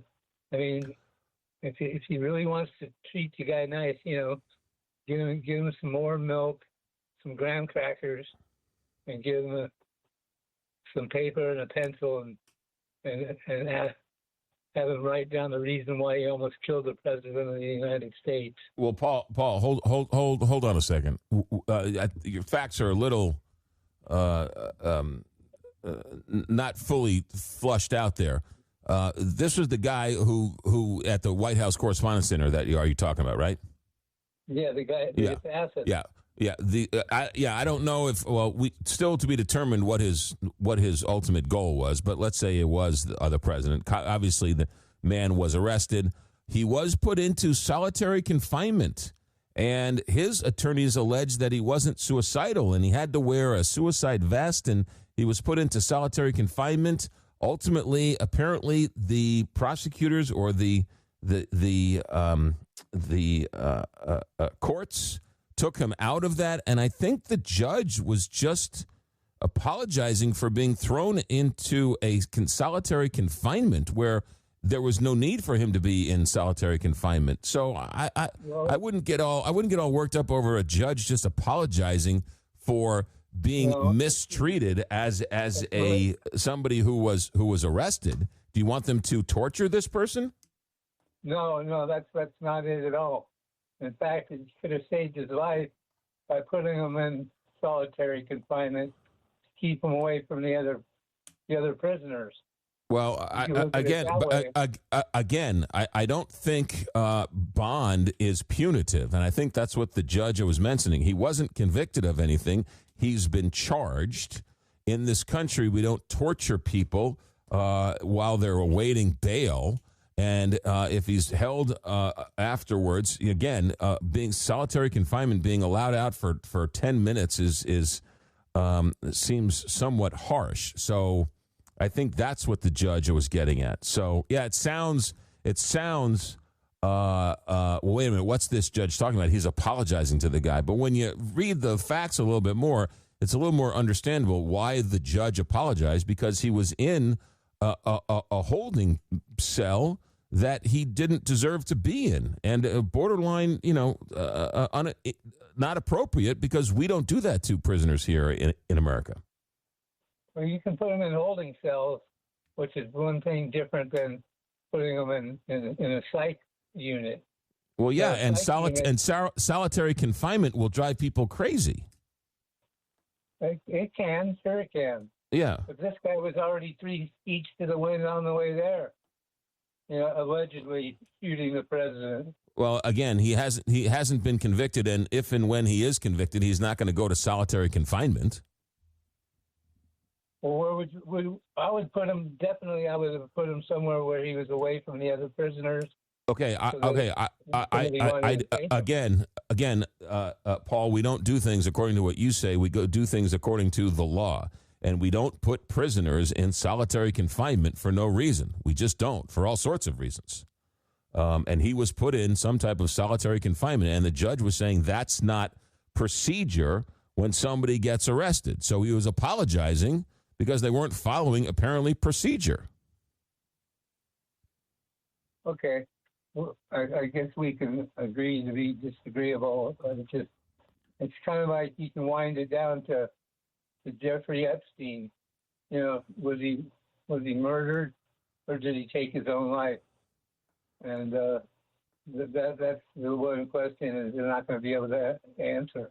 Well, I don't know what to tell you, Paul, but his attorneys were arguing that he was not suicidal and he shouldn't be in solitary and he shouldn't have a suicide vest on and all those other things. So they were arguing to get him out of that, and apparently the judge agreed with him. So that's all. It wasn't. I don't think the judge was coddling this prisoner. But anyway, Paul, thanks for the phone call. Appreciate it. Let's go to Nick in Chicago. Nick, welcome to America at Night. Yeah, thank you. You had a very nicely developed show. It's coming along very nicely over the months. Thank you. I was down at in the arch up to the top a few years after as well. I can't remember when, but one thing I remember, though, that when they're trying to finish the top part of it to connect the two ends together, I believe it was the mayor, some politician, it's probably the mayor of St. Louis, insisted that they're going to do that in the daytime, but the engineers trying to insist that the sun heating it on one side would expand the metal a little more, and then the mayor said, "No, just spray water on it to cool it down." And do you know if there are any, or the other person, do you know if there are any problems mechanically or engineering-wise with the structure because of that action? Because that reminded me of one of the owners of the Titanic was on a ship, insisted that the pilots, or not the captain, go faster to set our speed brake. Well, we know what happened there. So, Nick, it's a great point, and we touched on it with Ryan McClure. And it's simple science. The fire department, I believe, poured either hot water or cold water on it to expand it or to contract it, so that they could put that final wedge in. And think about the engineering marvel of starting on the south and the north, the two legs, and then meeting in the middle. Think about the engineering feat that is. Right, but they were able to do it, and to get that final wedge in, again, it was sunny or hot or whatever else, and so they had to pour water on it to expand it or to contract it so that that final wedge could get in. It's been up for, I don't know, since 1964. There is no structural problems. It's an engineering marvel. The tram to the top is broke a couple times along the way, but other than that, it is as safe as can be to get up there and enjoy it. Oh, great. I'm glad to hear that. You got it. Thank you. Nick, thanks for the phone call. Thank you, Nick. I appreciate it. Thanks for calling back anytime. We're just getting started. 1-844-2-McGraw, 1-844-262-4729. America at Night. Back in a moment. Call now. 844-262-4729. That's 844-2-McGraw.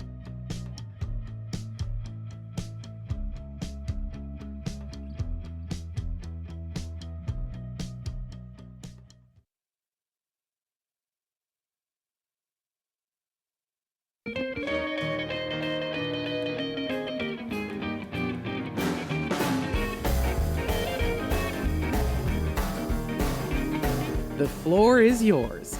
Call or text 844-262-4729.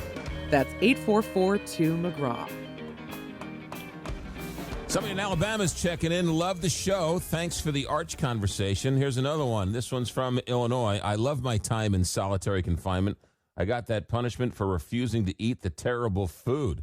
Here's another one. This is Washington chimes in, says, why should someone who rushed in with weapons not be held in solitary confinement? That's far more common than you would expect in the prison system. That's the hard truth. Look, I don't know why you don't hold them in solitary confinement.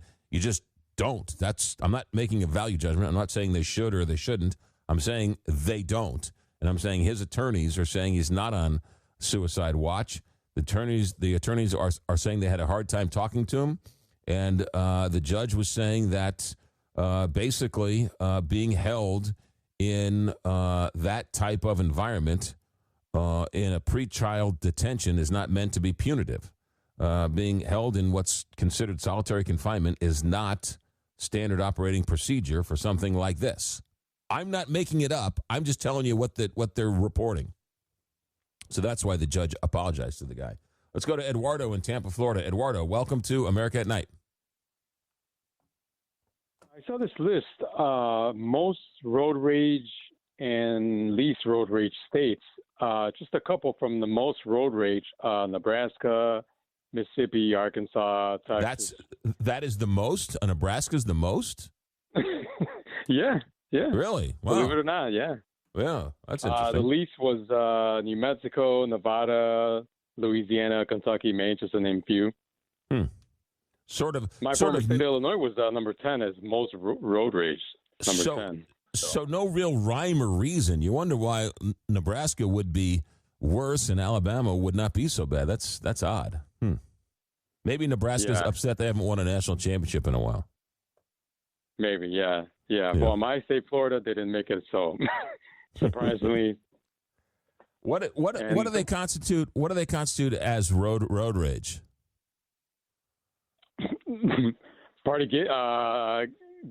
Having an argument. I mean, right? Because I'm driving down the road, minding my own business, and somebody drives past me and says to me, "Hey, you're number one." Is that considered road rage, or is that just not or tailgating? I mean, what about tailgating too? I mean, because over here in Florida they do a lot of that. I mean, the tailgaters kill me. They're on my back bumper, and I move out of the way, and then they give me the high sign on the way past me. Right.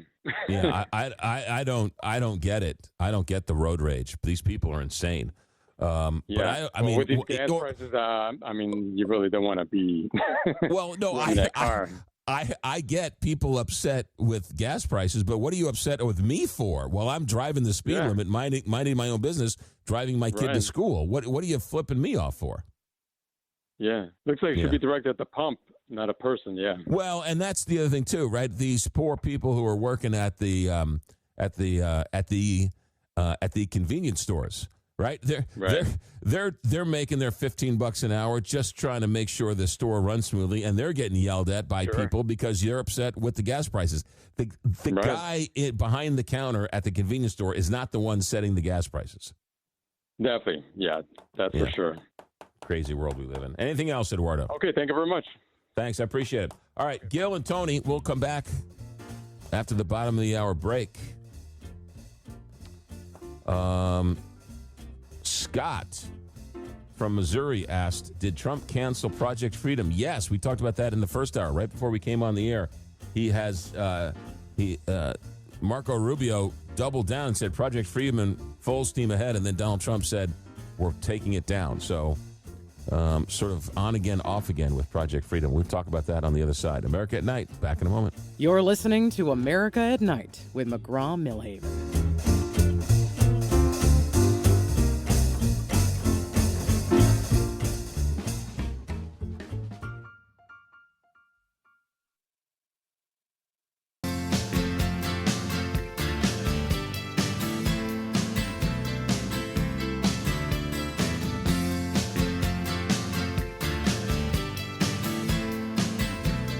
Call 844-2-McGraw and be a part of the conversation on America at Night with McGraw Milhaven. All right, let's go back to those phones, 1-844-2-McGraw. Let's go to Gil in San Antonio. Gil, welcome back, America at Night. Yes, good evening, McGraw. I know you're in a good mood. The Mets beat the Rockies today. Oh, I thought that game was delayed or rained out. They won today? I thought I saw that on the internet. I checked. They won the game yesterday, and I thought it was rained out today. Both the Cardinals and the Mets, I thought, they were rained out today. You're talking about yesterday's game. Probably yesterday's game. I'm sorry. But hold on a second. But the Mets didn't lose today, so that's good. That's good. Okay. Yeah. Well, I go all the way back to 1963 with the Mets.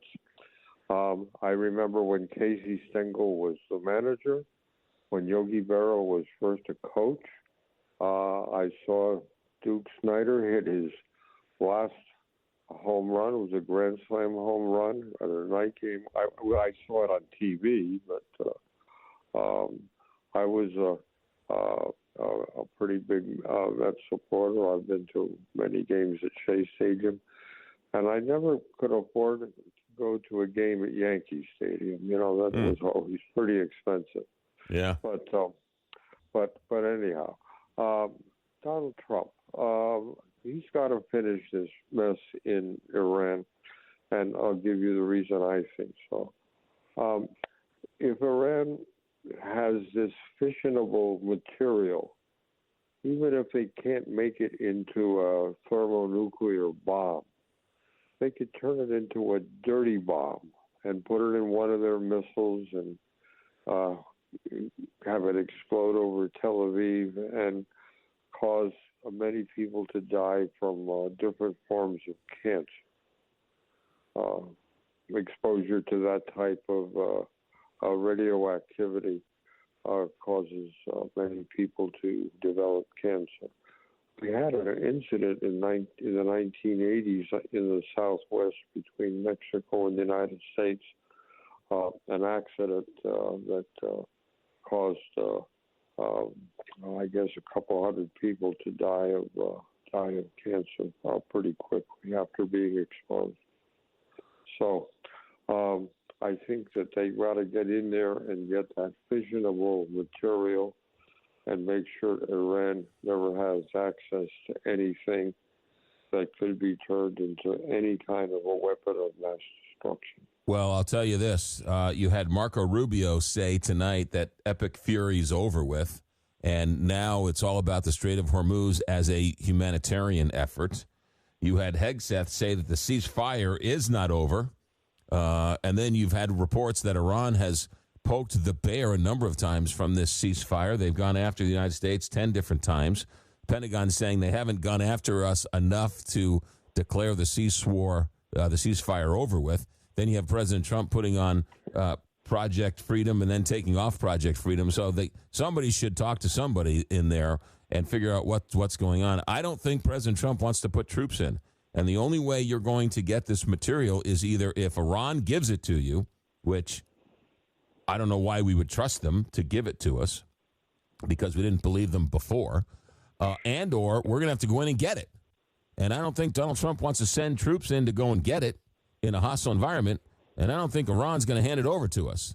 So we're sort of caught in this between a rock and a hard place, and so what do? I don't know the answer to that question, Gil. We'll just have to wait and see what happens. Well, we have allies in the region, and many of them copy our armed forces, and many of them have their own special forces that, and they're also Muslim. They're Arabs, the Iranians, the Persians. They're not Arabs, but they're Muslim, and all that. It's a crazy mixture. It's been going on for 50 years. It will probably be going on 50 years after both of us are gone. Well, Gil, thanks for the phone call. Appreciate it. From Illinois, we need to get rid of all the Iranian weapons and boats and the IRGC army. I'm fed up with Trump wasting time with ceasefires and waiting to hear that the Iranian thugs and pirates want from Trump. There you go. Tony in Montreal, welcome to America at Night.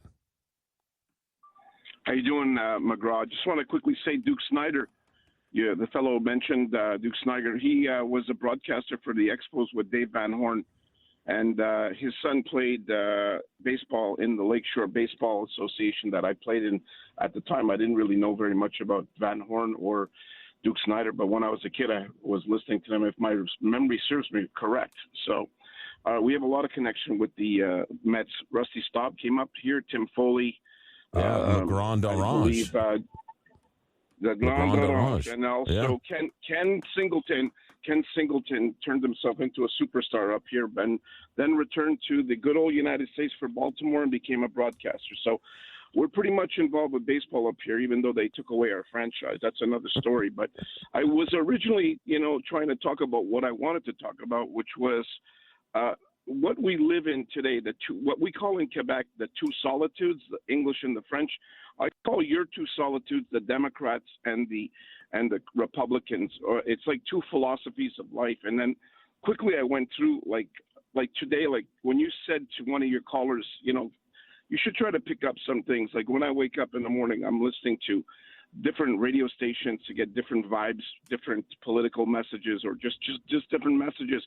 Listening to Blair and Blair, who's got a baseball show in Toronto about the Blue Jays and his colleague, which is a good show. They were talking about how a hitting instructor teaches Vladimir Guerrero to get out of a slump or what he has to do. So you listen to that. That's interesting. And then I start reading different sources, and then you start reading about your United States, and you read about Seattle and Katie Wilson, and that they have overdoses for dogs and children because people drop foil with pills in them, and the kids and dogs eat them, and homelessness is out of control. And then you go to Brandon Johnson, who wants reparations in his city, and he's calling your Clarence Thomas hasn't done nothing for American black people, even though Clarence Thomas is trying to promote a colorblind constitution. And then you have Mandami that's talking about his agenda for a free New York, while Ms.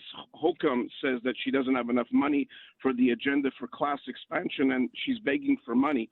And then at the end of all this, okay, you have this gentleman from Pennsylvania, Mr. Fetterman, who all of these people say he's a lunatic because he's agreeing with Trump. He's agreeing with the Iran war. He's agreeing with protecting the United States. So it's incredible that these people all form the Democratic side of the equation and the Republicans are on one side.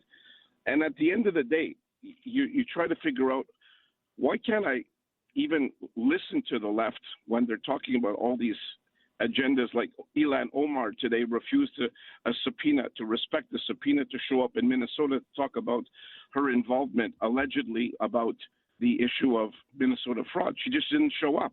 And they attack Fetterman. But Fetterman is the guy that's talking about protecting your country and going along with the president. He says, I don't agree with Mr. Trump all the time, but I agree with most of the stuff that protects our interests.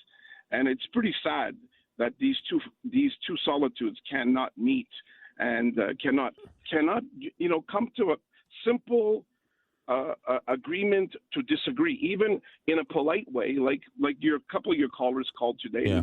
You explain to them what solitary confinement is. And if anybody's ever been in solitary confinement, it's terrible. But I've actually been in prisons for the clients that I had to see. And let me tell you something. Being in a prison in a regular cell is highly intimidating and highly uncomfortable. Let me say this, Tony. Let me say this. You brought up Fetterman. He's an interesting character, the senator from Pennsylvania. I love that guy. Do you know that he votes with the Democrats 93% of the time? He votes with the Democrats. I don't care about that. No. I know. The way he speaks. The way he speaks to us. I understand. But I find it fascinating that he's beloved on the right, right? They're trying to convince him to become a Republican. And he's championed by the right. The right likes him.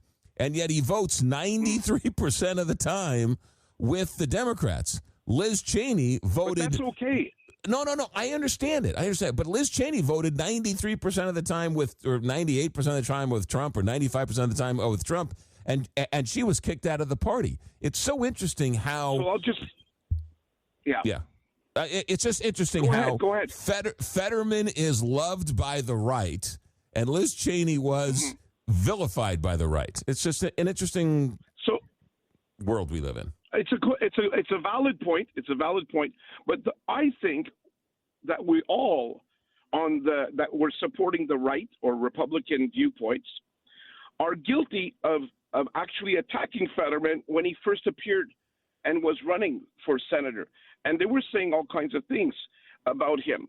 And the sad thing is, when he had that brain aneurysm, it affected him. And his look and his size, people were intimidated by him.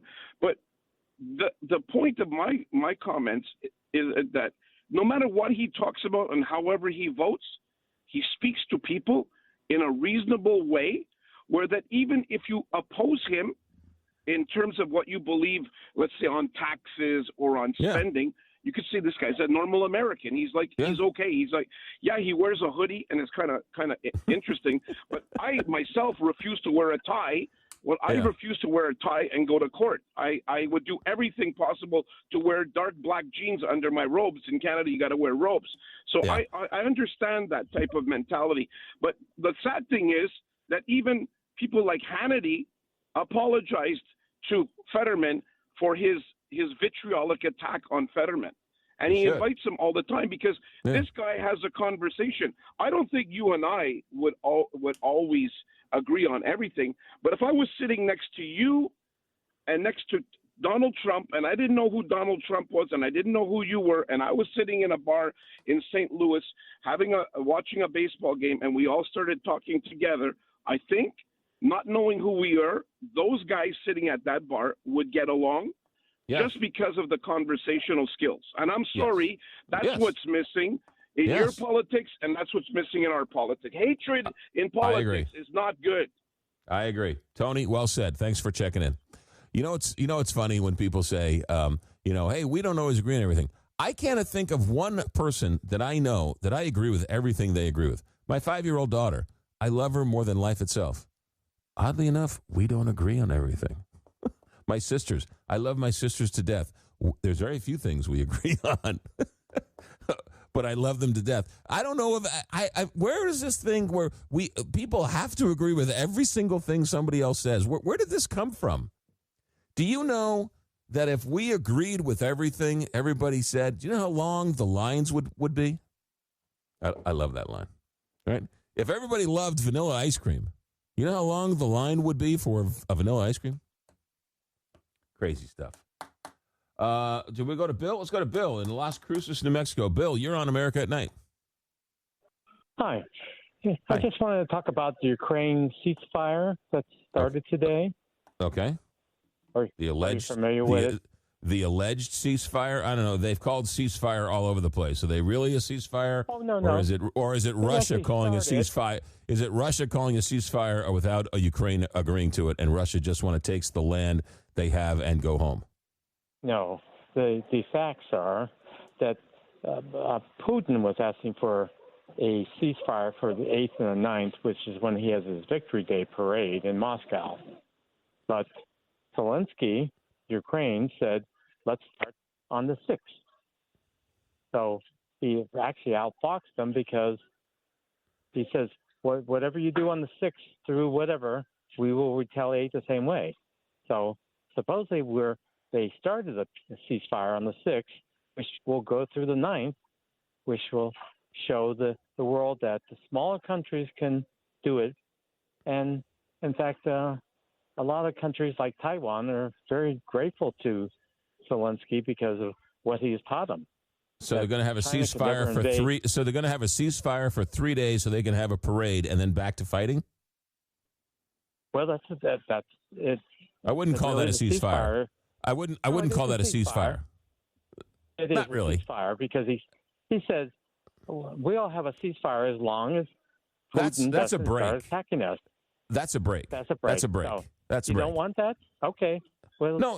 Look, I don't want anybody to. I would love for everything to be over with, but let's not twist ourselves into a pretzel here, trying to pat Vladimir Putin on the back for a ceasefire, which it's on Putin. We're not congratulating Putin. We're congratulating Zelensky because he outfoxed Putin because Putin says, let's do it on the 9th when I have my victory parade in Moscow, and Zelensky says, let's start on the 6th. Yeah, well, I'll believe the ceasefire. 4 days than what Putin says, but at least people aren't dying, so we're grateful for that. I'll believe it. I'll believe it when I see it. I'm not a big fan of Putin, and I don't necessarily trust him as far as I can throw him. Oh, wait, that's correct, and that's what I mean. That's why he'll prove that he's not a peace-loving person when he violates the ceasefire on the 10th. I don't think we need this example to show the world he's not a peace-loving person. Oh, I know, but it just makes it easier for Trump to understand it better, maybe. Well, I don't. If you can't figure it out by now that Vladimir Putin's not a peace-loving human being, there ain't nothing going to happen to change your mind. And then the other thing, of course, is Zelensky's proven to Taiwan that China can invade him. I'm short on time, Bill. I'm afraid to ask for more of an explanation because I don't have any time. But, Bill, call back and explain that tomorrow night if you can. We got to take a break. America at Night, back in a moment. Miss a portion of tonight's show? Not a problem. Go to americaatnightlive.com to find a replay of every show.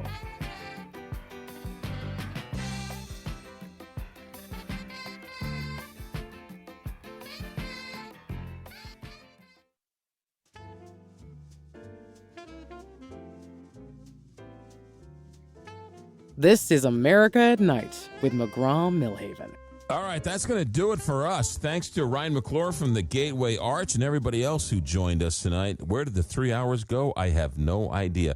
Don't forget, this all gets turned into a podcast. Go to where all podcasts are housed and just search for America at Night. And you can listen to it. You can listen to it again. Don't forget, you can sign up for our daily text. We'll give you a rundown of the show each and every night. And that's the way the game is played.